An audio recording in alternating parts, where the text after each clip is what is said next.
and she is incredible.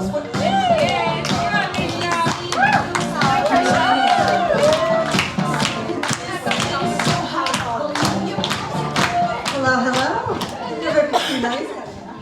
So, I wanted to talk about, and it leads on really nice from the last two people that have been talking, to be fair, because if you want to change your life, you have to get on top of the stories that you're telling yourself. Now, something I've been in network marketing for 10 years, and one of the things I used to say a lot, if you ever asked me about my business, like, how's it going, Lisa? I would always have told you that I was really good at sales, I felt confident, I felt like I knew what I was doing with the sales, but I wasn't great at sponsoring. Like, I couldn't recruit. And do you know what happened? Any guesses? You didn't. I didn't recruit. Because that is what I was repeating out loud to other people and to myself. I can't recruit, I'm not good at recruiting. So even when I did bring people into the business, they would join, they might do a little bit, and then they'd drop off again. And it was all down to this. Now, I did quite a lot of training. I don't know if people have heard of Bob Proctor. He's passed away now, but yeah. He teaches how to change that deep-seated belief within yourself. And there was two main ways that you can change that. One being something traumatic happens in your life, and I didn't want anything traumatic to happen to change this particular belief. But the other way is by repetition. So I basically put a reminder that went in my phone that said, and it pops up on my phone every morning at 6 o'clock in the morning. And it says, hey Lisa, £200 in sales has gone through your website and a new lady's just signed up. Make sure you go and book that new starter call. Woo! Now, I was reading that and giving myself a little happy dance every single morning for years. Like, you have to do this even before you can see the results, because you've just got to let that get into your subconscious. And something really weird happened in May. Rebecca, who's in my team, messaged me and she said, Lisa, how many people joined your team in May? And I said, 31. And she went, oh my God, is that one a day? She said, do you remember when you used to do that little thing in your phone? And I was like, that little thing is still in my phone to this day. So yes, that little thing is still in my phone. So you really need to think about what are the things that you're saying to yourself, and what are these things that you're saying out loud when people ask you. You've got to change that story before it actually changes and before you see the results. So, right. We've kind of touched a little bit on this in a couple of other trainings, like Jojo kind of talked about content strategy in her talk. This is basically, I'm going to give you three switches that I made to my recruiting, basically, that made a massive difference. Because changing the story is one thing, but then you've got to change the actions as well.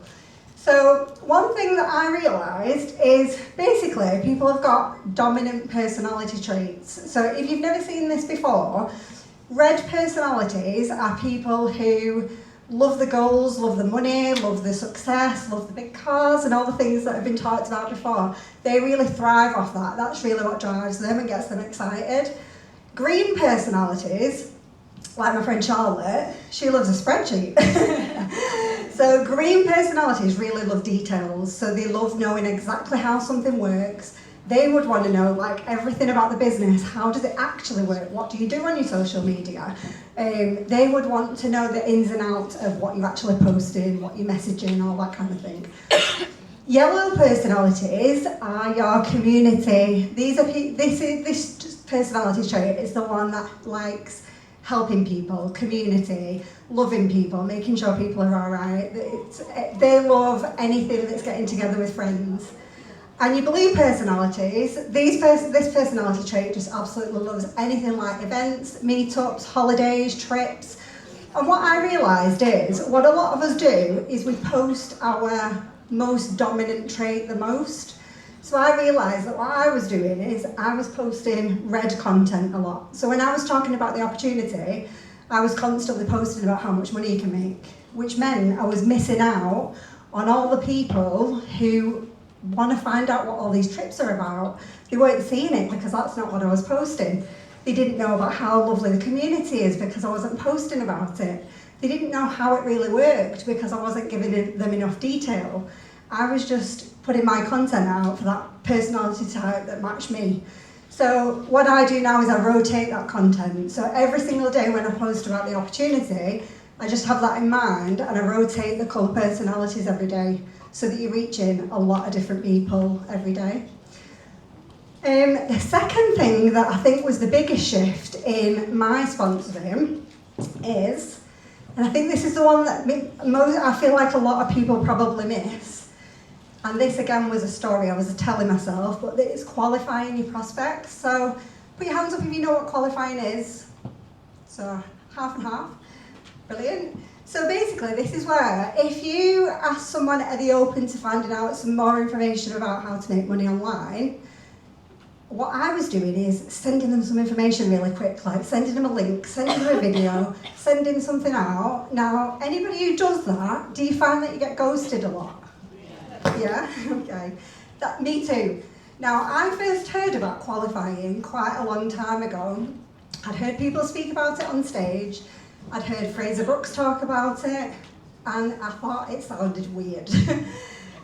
Because this is basically where you ask someone at the open, they say yeah, and then instead of sending the information straight away, you say, that's amazing, but before I send you the information, would you mind just telling me a little bit more about why you want to earn some extra money online so that I can make sure it's a good fit for you, so we're not wasting each other's time. Now, the belief I had is that that would push people away. So even though I'd heard people talk about it and talk about it being the key to sponsoring, I never did it because my story that I was telling myself is that it's a little bit weird and it's going to push people away. I was completely wrong. Because when I started to do this step, the amount of information that this actually gives you, people will tell you all sorts of different things. People will tell you, my husband's just lost his job, I need the extra money because I've got debts that I really want to pay off. They'll tell you they've got a family member who's sick and they want to help out. You find out the real motivation for doing it, and yes, you do get ignored sometimes, but they're the people who are going to ghost you anyway, who weren't interested. But the people who do want to know the information, you know more about them. You've got that bit of understanding about their life, and that's going to help you later on in the process as well. So, again, if you've got that belief that it's a bit weird and it's pushing people away, just change that story. And then we come on to fears. So, this is just another word for objections, basically, because I believe that every time someone says no to you and they give you the reason why, there's actually a fear underneath it. So while it comes across as like whatever they tell you as an objection, I believe that there's some sort of deep-seated fear underneath it or something they don't understand. Now, I'm going to tell you a little bit about how I used to do this because I wasn't very good at it. I used to, whatever someone said to me, my team will laugh about this because like I was the girl that would say, no worries, thanks for getting back to me. I haven't got enough time, no worries. I've said it before you've even finished. I've not got enough time, no worries, thanks for getting back to me. I've not got enough money for the kit, no worries, thanks for getting back to me. I'm gone. I'm out of that conversation, I'm already gone, no worries. And then I had some training with Fraser Brooks' dad, Simon. Wow. And he basically retrained me to realise, and it was very similar to, I don't want to say shellfish, because he basically, go on. He said something very similar to me, and he said, if you don't dig under that initial no and find out what that person's fear is underneath it, he said, because the person said no anyway, so you've nothing to lose for a start. So you learning to upskill yourself and learn how to handle objections better, they've already said no, so it doesn't really matter what happens next. But what you're actually doing is walking away before they understand it. You're walking away before you've helped them to try and understand it. You're walking away before you've tried to reassure them that it is possible for them. He said, and that is not fair, it's selfish. Selfish. And you have to change that. So he then taught me different ways to respond to these. So like, does anybody in the room feel 100% confident when dealing with objections? No. Yeah!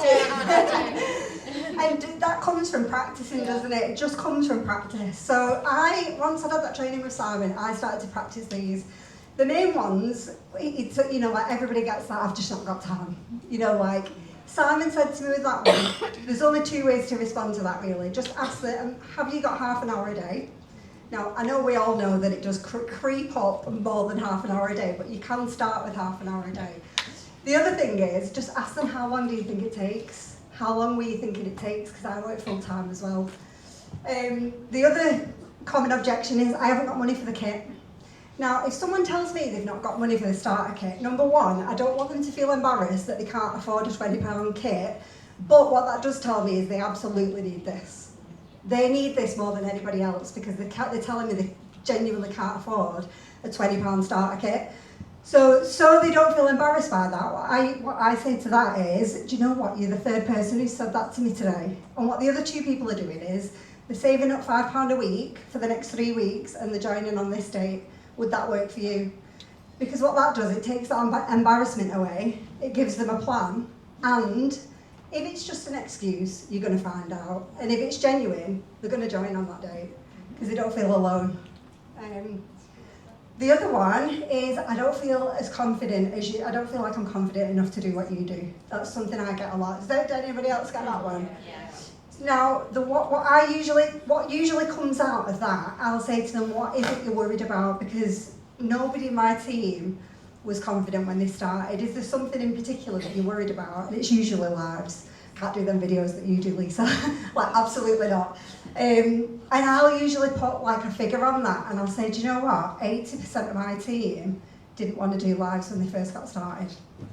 And you know what? It didn't block them from making money. There's people on my team who to this day don't do lives because they don't want to, they've not built that confidence yet, and they're still smashing it and they're still making money. So that just gives them that reassurance. And then the other one that I hear quite a bit is, it sounds really good, but I need to speak to my husband. Or I need to have a think about it. Now, to me, the one, I'm quite direct with that one, and it's basically, I just usually say to them, and it is easier face-to-face or on a voice note, but I'll say to them, can I be honest with you? Usually, when someone says to me they need to think about it, it's usually because there's something I've not explained properly, or there's something you need to ask or you need to know, or you're just being polite. Which one is it? And that just gives them that out if they really want it, or they'll sometimes come back and go, I'm just not sure I could do I'm not sure I could do that, and you're like, you don't have to. And the thing is with objection handling, I really was a shocker because I didn't even try. I walked away straight away. And if that's what you're doing, you're leaving money on the table, you're being selfish because there might be people in your list that absolutely need this more than anything, and you're not getting behind those fears. And the thing is, if they've already, what I kind of want to leave you with is, if they've already said no, you've got absolutely nothing to lose in having a little play and practice with different ways to respond to objections, because they've already said no. So I was just going to put a little recap in case anybody wants that to remember, but that is pretty much me done.